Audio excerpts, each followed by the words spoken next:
आणि आता बातमी आहे ते एका चिमुकल्यानं थेट आमदाराकडे केलेल्या तक्रारीची। रस्ता किती खराब झालाय, चालता येत नाहीये। भाजप आमदारावरती चिमुरडा संतापला आणि त्याचा व्हिडिओ व्हायरल होतोय। शहरामधील रस्त्याची परिस्थिती खूप बिकट बनलेली आहे। महानगरपालिकेमध्ये प्रशासक असल्यामुळे सातत्याने दुर्लक्ष केलं जात आहे। जळगावचे आमदार सुरेश भोळे यांनी शहरातल्या द्वारका नगरामध्ये रस्त्याची पाहणी केली। त्यावेळी एका चिमुरड्यानं आमदार सुरेश भोळे यांना रस्त्याबाबत थेट जाब विचारला। सुरेश भोळेंना रस्ता कसा करून टाकलाय, रस्ता किती खराब झालाय, चालता सुद्धा येत नाही, असे सगळे सवाल या चिमुकल्याने केले। याच्या मागच्या साईडला ओपन प्लेस आवाज किती खराब आहे मामा घरची समस्या आहे। खराब आहे तुझा बर्थडे केव्हा आहे रे मामा? 30 जून। हां 30 जून गेला तुला मग त्याच्या पहिले आता गेला रे तुझा बर्थडे। मुंबई रोड किती खराब आहे, किती खराब आहे। रे बाबा लहान मुलं मामांना समस्या सांगायला लागलं तरी महापालिका जागा होत नाही।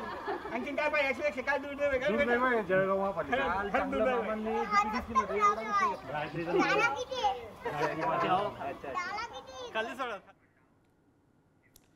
तर जळगाव मधला प्रकार आहे। एका चिमुकल्यानं आमदारासमोर अशा पद्धतीने सगळी कैफियत मांडली। प्रतिनिधी सचिन गोसावी सध्या फोनवरनं आपल्या सोबत आहेत। सचिन, या प्रसंगाबद्दल काय सांगता येईल? यानंतर आमदार महोदयांनी काय प्रतिक्रिया दिली आहे?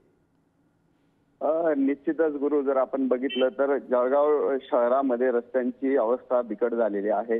पावसामुळे अनेक ठिकाणी रस्त्यांवर खड्डे पडलेले आहे। तर आता नुकतंच अमृत योजनेचं काम झाल्यामुळे अनेक ठिकाणी चिखल देखील झालेला आहे। त्यामुळे नागरिकांना मोठ्या प्रमाणात त्रासाला समोर जावं लागत आहे। याच पद्धतीने पावसामुळे रस्त्यांचं नुकसान झालेल्या भागात आमदार जेव्हा पाहणी करत होते, सुरेश भोळे जळगाव शहराचे भाजपचे आमदार आहेत, ते पाहणी करत असताना एका चिमुरड्याने त्यांना हा प्रश्न विचारला की आमच्या घरासमोरचा रस्ता हा प्रचंड खराब आहे, आम्हाला येता जाताना त्रास होतो, चिखल झालेला आहे। आणि त्यावर आमदारांनी आपण बघितलं तर DPDC मध्ये देखील आमदार सुरेश भोळे यांनी तीनही मंत्र्यांसमोर हा प्रश्न मांडला होता। कारण जळगाव शहरा अंतर्गत जे रस्ते आहेत ते प्रचंड खराब झालेले आहेत आणि लवकरच यांची दुरुस्ती करण्यात येईल अशी प्रतिक्रिया देखील आमदार सुरेश भोळे यांनी दिलेली आहे। एकंदरच जळगावातले नागरिक आपण जर बघितलं तर खराब रस्त्यामुळे आक्रमक झालेले आपल्याला पाहायला मिळत आहे आणि तोच संताप त्या चिमुरड्याने आमदारासमोर बोलून दाखवलेला आहे। गुरु बरोबर, धन्यवाद सचिन या सगळ्या सविस्तर माहितीसाठी। आवाज किती खराब आहे मामा घरची समस्या आहे। खराब आहे